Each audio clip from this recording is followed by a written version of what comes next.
Richard Chamberlain, the beloved actor renowned for his roles in iconic television series such as Dr. Kildare and Shogun, has passed away at the age of 90.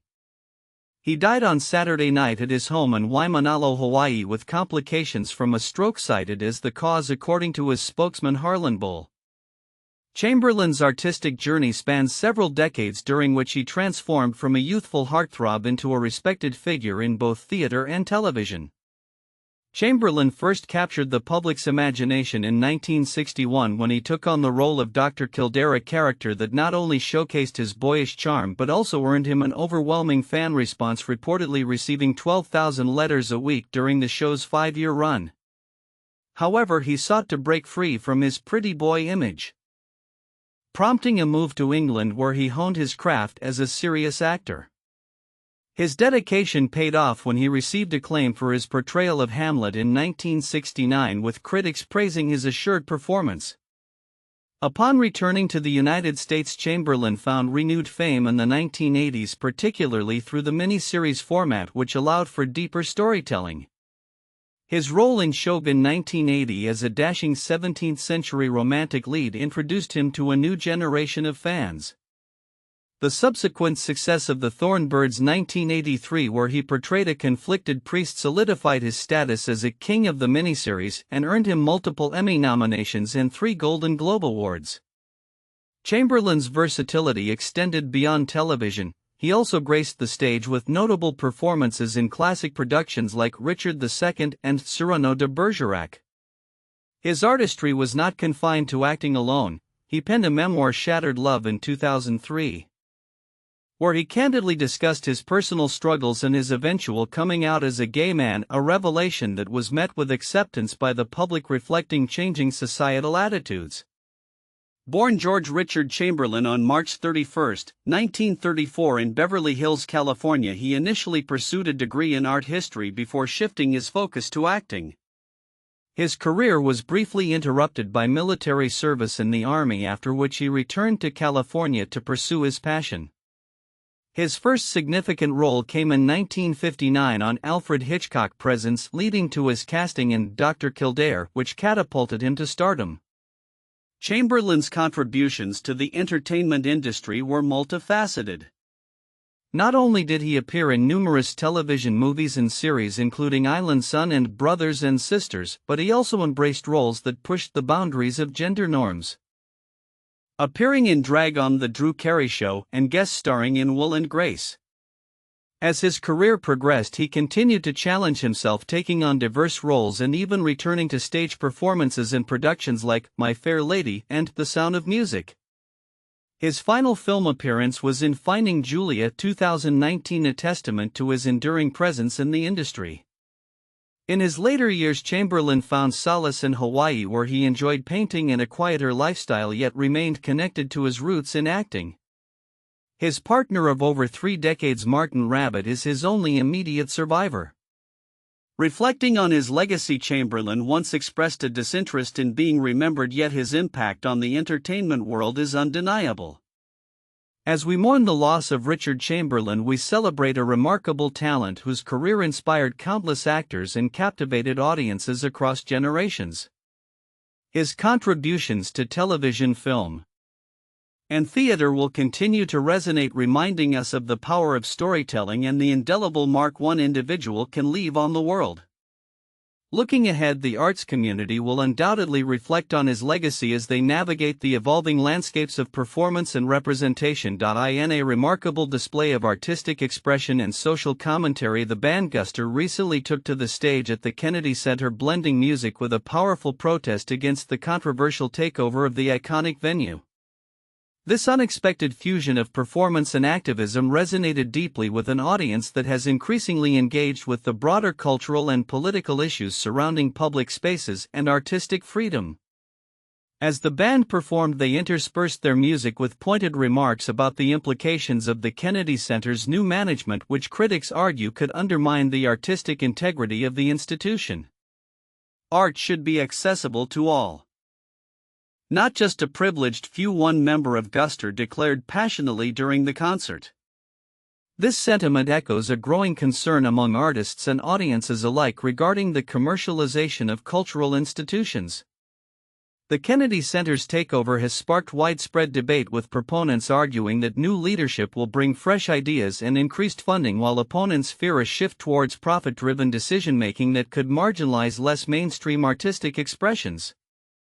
The juxtaposition of Guster's performance with these pressing issues illuminated the ongoing struggle for artistic autonomy in an era of corporate influence. Meanwhile, political tensions in the United States continue to escalate, with former President Donald Trump suggesting that there are methods to pursue an unconstitutional third term. This statement, while likely intended to energize his base, has drawn sharp criticism from legal experts and political commentators who caution against the implications of such rhetoric. The rule of law is foundational to our democracy. Any attempt to undermine it is a threat to our freedoms, stated a constitutional law professor, highlighting the seriousness of Trump's remarks. In conjunction with these political developments, the White House is reportedly preparing a plan to implement tariffs projected to raise a staggering $6 trillion. A Trump aide confirmed that these tariffs are aimed at bolstering the economy, but critics warn of potential backlash from international trade partners and the risk of increased costs for American consumers. This could lead to a trade war, which would ultimately hurt the very people these tariffs are supposed to help, said an economist familiar with the implications of such policies. The current political landscape is further complicated by concerns over the actions of Trump and his allies, which some believe signal a troubling trend towards authoritarianism. An opinion piece published recently drew parallels between Trump's influence on institutions like Columbia University and the law firm Paul Weiss, arguing that such maneuvers serve as a warning to all democratic institutions about the fragility of their independence. As Guster's concert serves as a reminder of the vital role that artists play in voicing dissent and advocating for freedom, the political climate continues to evolve. The coming months will undoubtedly reveal how these intertwined narratives of art and politics will unfold, with both artists and politicians shaping the discourse in ways that could have lasting impacts on American society. As audiences and citizens alike grapple with these developments, the importance of vigilance and engagement in the face of change has never been clearer. In an unexpected turn of events that raises questions about protocol and security in the U.S. military leadership, Defense Secretary Pete Hegseth has reportedly included his wife in sensitive discussions pertaining to national security. This revelation, which emerged from a report published by Newsweek, has sparked debates about the appropriateness of such actions within the realm of high-stakes governance, especially in a time when the integrity of information is paramount. According to the report, Hegseth's decision to involve his spouse in confidential meetings has drawn criticism from various quarters, emphasizing the importance of maintaining a clear boundary between personal and professional responsibilities. Experts have pointed out that the inclusion of individuals without the requisite security clearance could lead to potential breaches of sensitive information, potentially compromising national security efforts. The implications of this decision extend beyond personal discretion, calling into question the established protocols that govern communication in high-level discussions. In parallel developments, the Wall Street Journal highlighted tensions within President Trump's administration regarding military strategies. An incident involving the encrypted messaging app Signal brought to light differing opinions among top officials about a military operation targeting Houthi forces in Yemen. National Security Advisor Mike Waltz supported decisive action, while Vice President J.D. Vance expressed significant reservations about the timing and potential repercussions of the approved airstrikes. Vance's concerns included the risk of escalating oil prices and the broader impact on U.S. relations with European allies dependent on shipping routes through the Suez Canal. This discord among senior officials points to a larger narrative regarding the internal dynamics of the Trump administration's approach to foreign policy and military engagement. The editorial board of the Wall Street Journal remarked that the situation illustrates the characters' alignment with their public personas, with Hegseth backing Waltz's aggressive stance while Vance advocated caution. The report indicated that while the airstrikes were executed successfully, the underlying disagreements could have long-term implications for the administration's decision-making processes. As these developments unfold, the intersection of personal conduct and professional responsibilities within the highest echelons of U.S. governance remains a focal point of scrutiny. The unintentional inclusion of a journalist in the Signal chat which discussed sensitive military operations further complicates the situation, raising concerns about operational security and press relations. Looking ahead, how the administration addresses these internal conflicts and the fallout from Hegseth's controversial decision will be pivotal in shaping the public's perception of its leadership. As the landscape of national security continues to evolve, maintaining the integrity of decision-making processes will be crucial in navigating the complexities of domestic and international challenges.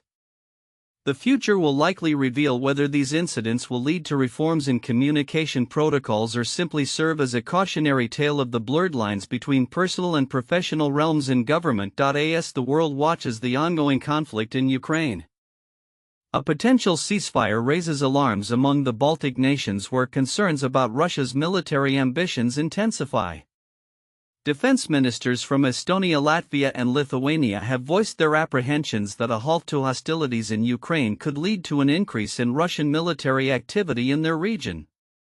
These nations, which regained independence from Soviet rule in the early 1990s, fear that Russia's plans for rearmament may extend beyond Ukraine, threatening their own security. Estonian Defense Minister Hanno Pevkur emphasized the urgency of the situation, stating, "We all understand that when the war in Ukraine will be stopped, Russia will redistribute its forces very quickly. That means also the threat level will increase significantly very quickly." His Lithuanian counterpart Double Sakaliin echoed these sentiments during a recent visit to the UK, warning against the illusion that Russia's ambitions would cease with a resolution in Ukraine. "Let's not have any illusions. Let's not lie to ourselves that Russia is going to be done after Ukraine," she remarked, highlighting the Kremlin's ongoing military enhancements. The backdrop to these concerns is the ongoing military exercises known as Zapad, scheduled for autumn near the Baltic borders, which simulate conflicts involving NATO countries. This exercise, held every 4 years, serves as a stark reminder of the potential threats facing the region. Both Pevkur and Sakaliin cautioned against the redeployment of NATO troops from the Baltics to Ukraine for a European reassurance force, stressing that such a move would jeopardize their own security. "We cannot fall into the trap that our forces are somehow fixed in Ukraine," Pevkur stated, underscoring the need for a strong defense posture along NATO's eastern flank. Currently, NATO's eastern flank is bolstered by a multinational presence, including a German brigade stationed in Lithuania, a Canadian-led force in Latvia, and a British brigade in Estonia, all prepared to respond quickly to any threats. British Defence Secretary John Healey reassured Baltic allies of the UK's commitment, stating that consistent ironclad commitment to Estonia will continue, and it will continue because Estonia and our troops are on the front line of NATO. While discussions of a ceasefire continue, with the U.S. administration engaging both Russia and Ukraine in dialogue, concrete steps toward peace remain elusive. Although Kyiv has agreed to an immediate cessation of hostilities in the Black Sea and a 30-day ceasefire, Russia's commitment appears more conditional, hinging on the lifting of Western sanctions. Analysts predict that a ceasefire would grant Russia the opportunity to accelerate its military capabilities, including plans to expand its army to 1.5 million personnel and double troop numbers near Finland and the Baltics. With approximately 600,000 Russian troops currently estimated to be in Ukraine, officials believe around half may be redeployed to bolster forces along the Baltic borders. Pevkur noted the economic motivations behind soldier retention, as many troops earn significantly higher salaries than they would in civilian jobs back home. As the geopolitical landscape evolves, the Baltic states remain on high alert, acutely aware that any respite in the fighting in Ukraine could embolden Moscow's ambitions. The region's defense ministers are calling for vigilance and solidarity among NATO allies as they prepare to navigate a future marked by uncertainty and potential escalation. In conclusion, The situation in Eastern Europe serves as a critical reminder of the complexities and far-reaching implications of the ongoing conflict in Ukraine. With military activities set to increase and tensions remaining high, the Baltic nations will continue to advocate for strong defensive measures to safeguard their sovereignty and security in the face of a resurgent Russian threat.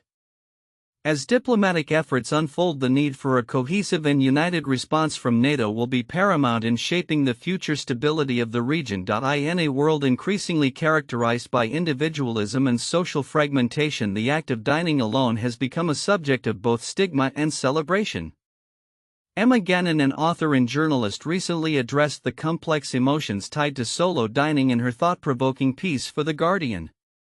While some view eating alone as a sign of loneliness and isolation, Gannon argues that it can also be a source of joy and self-discovery. Reflecting on a past experience when a colleague jokingly questioned her solo trip to Amsterdam, Gannon captures the pervasive attitude that dining alone denotes a lack of companionship. This sentiment has been exacerbated by findings from the World Happiness Report, which linked declining happiness among Americans to increased instances of solo dining.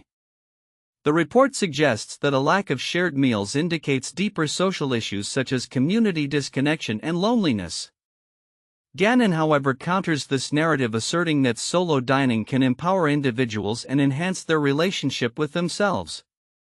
Data from OpenTable reveals a significant rise in solo dining in the U.S., with numbers climbing by 64% since 2019. This trend reflects changing attitudes towards eating alone as more people embrace the freedom and pleasure it can offer. Gannon considers herself part of this movement, having penned a novel titled Table for One, which explores a woman's journey towards self-acceptance post-breakup. Yet the experience of dining solo is not without its challenges. Gannon shares her frustrations about how many restaurants are still geared toward couples and groups, often relegating solo diners to less favorable seating arrangements and offering limited menu options. In contrast, countries like Japan celebrate solo dining, with establishments such as Ikairan providing private booths that enhance the experience of eating alone. Gannon also contemplates the lasting effects of the COVID-19 pandemic on our dining habits. Many individuals emerged from lockdowns either yearning for solitude or seeking new ways to enjoy meals in peace. She posits that there is a cultural shift underway, one that could eventually lead to a broader acceptance of solo dining as a personal choice rather than a social stigma, particularly for women who often prioritize others' needs over their own. As society continues to grapple with the implications of social isolation and the significance of community, the rise of solo dining serves as a reminder of the importance of individual experiences. Gannon's reflections offer a nuanced perspective, highlighting that eating alone does not equate to misery but can instead represent a celebration of one's own company. Looking ahead, it remains to be seen whether the positive aspects of solo dining will be embraced on a larger scale, fostering a culture where personal enjoyment and self-care are prioritized alongside communal gatherings. In a world filled with uncertainty, perhaps the joy of a table for one can illuminate a path toward greater understanding and acceptance of individual choices. In a thrilling display of offensive prowess, the Scranton/Wilkes-Barre Rail Riders secured their first win of the season with a decisive 14-3 victory over the Lehigh Valley Iron Pigs at Coca-Cola Park on Sunday afternoon. After suffering two narrow one-run losses in their season opener series, the Rail Riders unleashed a 16-hit attack that left little doubt about their determination to turn their fortunes around. The Rail Riders' offense was nothing short of explosive, with 9 of the 10 batters contributing at least one hit. Jorbit Vivas and Andrew Velasquez led the charge, each racking up 3 hits. Their efforts were complemented by solid performances from Jose Rojas and Ronaldo Hernandez, who each delivered 2 hits, as well as Grant Richardson, who marked his AAA debut with a pair of hits. Vivas and Hernandez each drove in 2 runs, while Rojas, Richardson and Everson Pereira also contributed significantly to the scoring. On the mound, the Rail Riders' pitching staff demonstrated a commanding performance, limiting the Iron Pigs to just 6 hits. Leonardo Pastana earned the victory pitching 2 scoreless innings in relief of starter Edgar Barkley, who held the opposition for 3 innings. Pastana allowed only 1 hit, walked 1 and struck out 2 batters, while Colton Brewer closed out the game, recording the final 4 outs. The game turned in favor of the Rail Riders during the 4th inning, where they capitalized on a shaky outing from Lehigh Valley starter Mick Abel, the Phillies' number 8 prospect, according to MLB.com.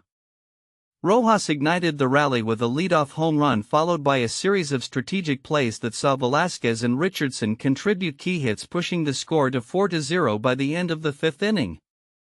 Despite a brief resurgence from the Iron Pigs, who scored 3 runs in the 6th inning, the Rail Riders maintained their composure and responded in the 8th. They loaded the bases and forced in a run, increasing their lead to 5-3. However, the true highlight came in the 9th inning, when the Rail Riders sent an astonishing 14 batters to the plate. They scored 9 runs, highlighted by a 3-run homer from Hernandez and a 3-run double from Vivas, capping off an impressive offensive display. Following this commanding victory, the Rail Riders will have an off day before embarking on a 6-game series against the Syracuse Mets, where they look to build on the momentum generated from this win. Right-hander Zach Messenger is slated to take the mound for the Rail Riders, eager to continue their upward trajectory in the early days of the season. As the season unfolds, the Rail Riders will need to maintain this level of performance to contend in the competitive landscape of AAA baseball. With a blend of emerging talent and seasoned players, they are poised for a promising season ahead, making their next match a highly anticipated event for fans and analysts alike.